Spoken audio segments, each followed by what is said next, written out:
bit closer. Yeah. Two previous special guests of Air Sports News, one amazing mountain region in Trento, Italy, plus brilliant video support from cameraman James Boole and wingsuit flying passion above all. Effect? Stunning as always. Just watch this masterclass of wingsuit flight with Gianno Cordia and Jenna Gigi, buzzing the Italian sky with amazing skills, but always with intercom to communicate during the flight. We couldn't find any better content to begin the show this week. Great stuff, team.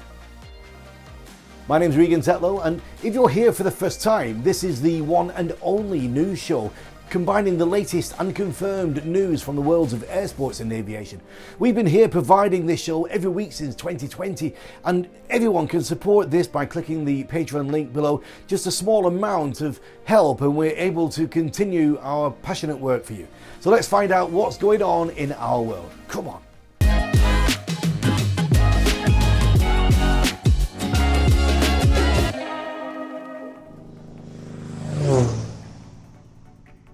We have some fresh news from paragliding competitions in Europe. The first one from France and the second one from Italy. Let's check them out. Almost 120 pilots are competing right now in the 2022 Italian Paragliding Open, combining with the Guanami International Trophy organised in Padovina, Italy. Guanami Trophy is one of the most famous paragliding competitions in Italy, held on an annual basis since 1984. The Monte Avena flying site is located in the southwest of the Dolomite Mountain range in the Italian Alps. This region is very popular for its beautiful scenery and natural reserve park. Amongst a big group of European pilots, there is a few from Argentina, Iran, USA, South Africa and Brazil. The final stage of the event will take place on Saturday, and we'll let you know about the results. Today we can officially congratulate the winners of the PreWorlds 2022 contest organised in Chaumont-sur-Galon in France. This is the test event before the 18th FAI World Paragliding Championship. 3 tasks were performed, 53, 68 and 110 kilometres. 105 pilots in total competed in the competition using the great French thermals and ridges. In the overall classification, third place goes to Tim Bodinger from Switzerland, second Julien Wirtz from France, and first French pilot Honorin Hamaz. In the women's category, American Violetta Jimenez took the third place on the podium, second Romani Anka Tabara, and first the French pilot Capucine Delio. And let's stay for a minute more in Italy, because also the accuracy parachuting was the focus of competition there last week during the Dolomite Cup 2022. Absolutely stunning performance of the Qatar national team made this competition totally dominated by the pilots from this country. They achieved gold, silver and bronze medals in all tasks, winning of course the team competition as well. Accuracy competition is performed on the big slow parachutes, allowing the pilots to fly almost vertically down and aim for the 2 centimetre target on the ground, getting themselves a 0-0. It's the only sport where the best score is no score.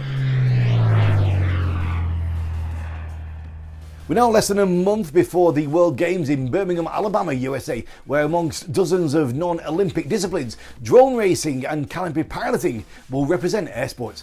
Because of this, I'm continuing a series of special guest interviews with canopy pilots, and my first guest this week is one of the best competitors from South Africa, who already has competed in 2 previous World Games. Amazing skydiver, great aviation promoter, he's a camera flyer, instructor and a great friend. Let's chat with Chris Teague. You're just finishing off your season down there, are you? Yeah, pretty much. We've kind of had back-to-back seasons. We, as a family last year, we took some time off from the real world and did a season in Europe for the summer. And then as weather started changing in Spain, we made our way back to South Africa. So this is our first winter in 2 years, which is a little depressing. But we'll be in Alabama soon, so exciting. What are you doing on the normal, your normal rotation? Are you AFF, tandem, camera, everything? Mate, I am a professional fun jumper. I take my sports skydiving and fun skydiving serious. I used to work on the rotation back in the day, did a lot of camera work over the years. Because of my love for canopy piloting, I swore never to throw drogues. So I stuck to my guns and fortunately got to jump my own canopy over that time. And then, as time went on and we slowly moved into maybe more of a structured lifestyle, which allowed us the opportunity to spend more time sports skydiving. And the World Games, this will be your third one now. You were down in Colombia and Calais in 2013. Yeah, and sure. Portland in 2017, and now Birmingham, Alabama. What are your memories from those World Games? It's a big thing to take part in, isn't it? It's almost like I don't know. I mean, the standout one was definitely the Colombian one. That was an incredible time for sure, for a range of reasons. I think it was an incredible event. I think also because of the scale of the World Games, they had a number of disciplines that obviously attended, and the South African Sports Association took it quite seriously. You know, we had Sevens Rugby participating in that event, which is a very much supported sport in South Africa. So the skydivers got roped into that kind of party, and we were looked after really well. You want to know more from Chris? Then check out our Air Sports Promotion YouTube channel. It's where the full-length interviews have their safe place. And don't forget to hit like, share, and the notification bell to always be updated with fresh content. Also, the Patreon support platform is still available. Just click on the link in the description and find out just how easy it is that you can help us to provide this program worldwide. Thanks a lot. Alright, do you still remember the tiny drone helicopter that's working for NASA on Mars?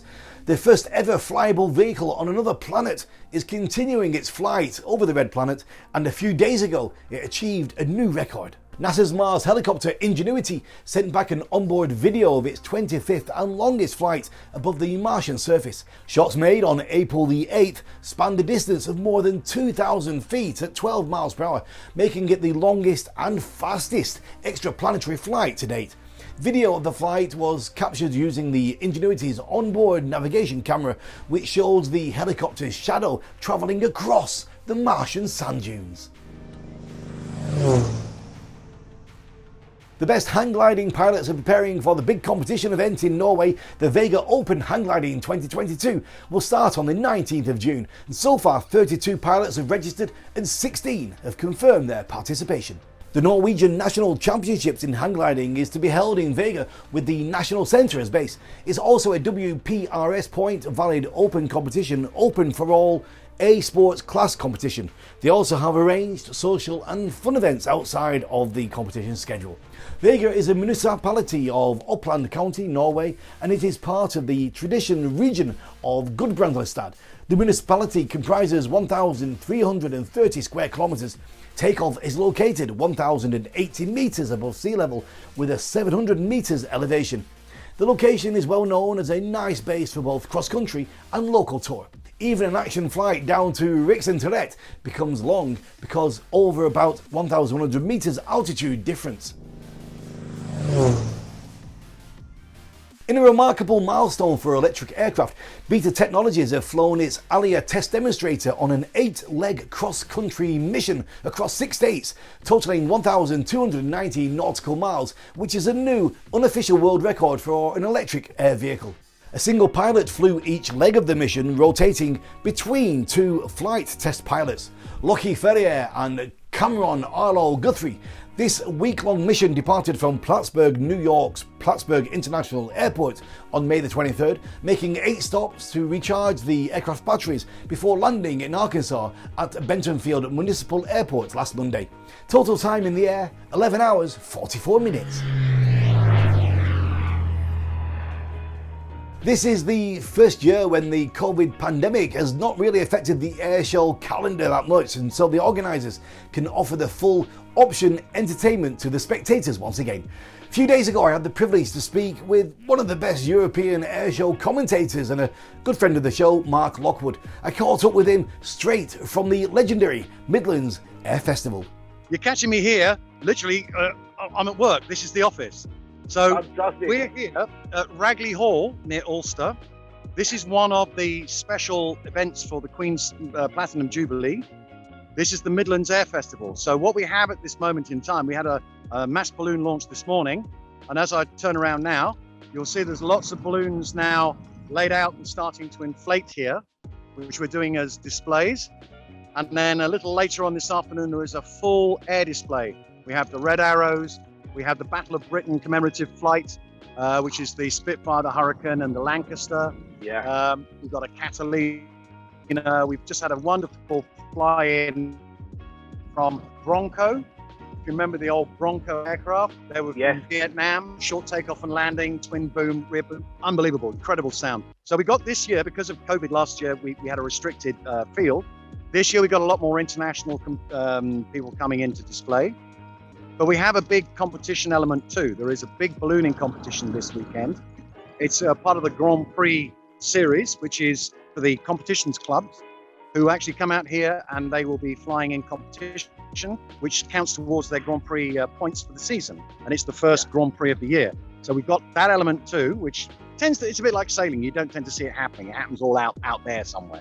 And the full-length interview with Mark is now available on our Air Sports Promotion YouTube channel. You can click like, share and subscribe, and support us as well via Patreon. With a small donation, you can be a co-founder of this great mission of air sports promoting and aviation worldwide. Check the link in the description if you want to help us. Thanks. From time to time, we're back on the West Coast ridges in the USA, where aero modeller John Woodfield is testing his new radio-controlled sailplane ideas. This time, he combined a classic glider with an autogyro idea. Autogyro is an idea older than a helicopter. It uses rotors but without engines, and the blades are spinning, propelled by the force of the wind, which creates lift. John's idea is a combination of a classic wing producing lift on a classic airfoil shape, but with additional rotors on the wingtips, creating additional lift there and eliminating the so-called induced resistance. Pretty impressive, I must say. So just after 2 weeks since the official premiere of Top Gun Maverick, it's a blockbuster for sure. It's already earned $550 million worldwide, and it's for sure an iconic production for the aviation fans. We've already showed you a funny trailer remake by the General Aviation Sling aircraft producers, and now we have an outstanding recreation of the teaser made by On Beatman YouTube using Lego bricks. Just look at this.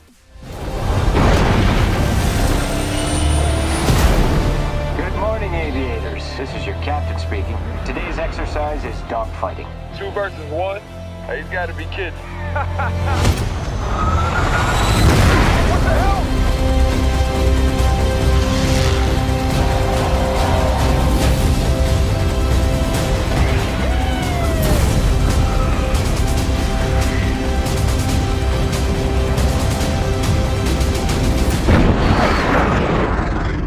Alright, it's that time of the show. It's time to move to the Hall of Fame section.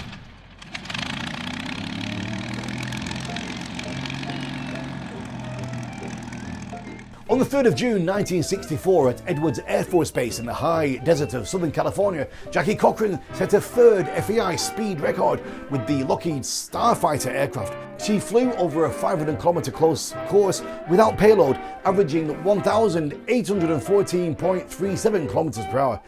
On the 4th of June 1954, Arthur W. Kit Murray flew the experimental BX-1A research rocket plane to an altitude of 89,810 feet. He flew high enough that the sky darkened and he was able to see the curvature of the Earth. Newspapers called him America's first space pilot. On the 5th of June 1989, the Antonov AN-225 Maria took off from Kiev with the space shuttle Buran en route to the Paris Air Show. The total weight at takeoff was 1,234,600 pounds, the greatest weight ever lifted by an aircraft. Maria was destroyed in March 2022 attack of the Russian army on Kyiv. On the 5th of June 1948, flying at 40,000 feet, the second Northrop YB-49 flying wing was undergoing stall recovery performance testing with a crew of 5 aboard. Have suffered a catastrophic structural failure when the outer wing panels teared off and crashed approximately 10 miles east of the small desert town of Mojave. This is it for this week, guys. I'll be delighted to see you back here again next week. Don't forget to click like, share and subscribe, and support us as well. The Patreon link is in the description below. This time I'm leaving you with stunning 360-degree shots made by hang gliding pilot de Dermissi from his long distance cross-country flight in Tyrol. Take care guys, stay safe, and as always, keep your eyes on the skies.